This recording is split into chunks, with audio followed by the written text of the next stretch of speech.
Ey dostlarım şakırdı, bir gıydı gördüm. Ol gıydın gıydınna, divana bollum. Onun kara gözleri şirindir dedi.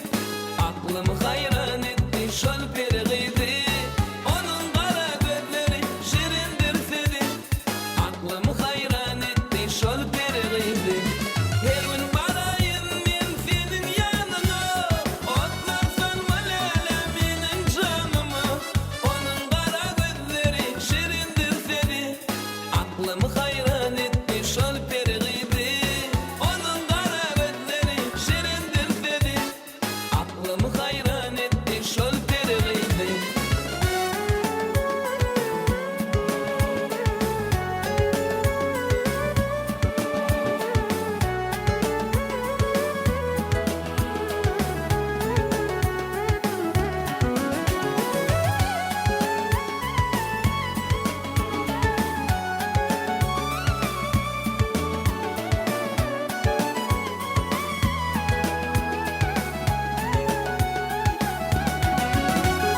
Menin gülüm oğudu, ödü ay peri.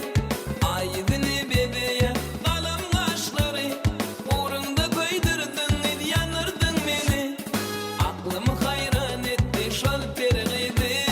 Uğrunda koydurdun, yanırdın beni. Aklımı hayran etti, şol bir gıydı. Her gün barayım men senin yanına.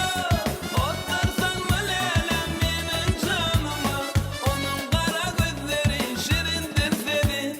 Aklımı hayran etti, şol bir gıydı. Onun kara gözleri şirindir dedi.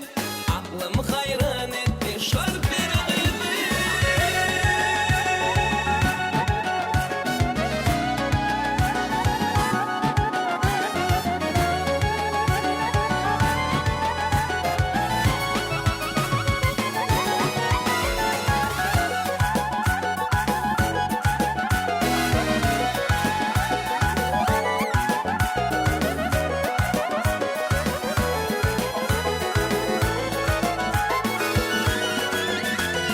Sana bağış edip men aydım sabımı.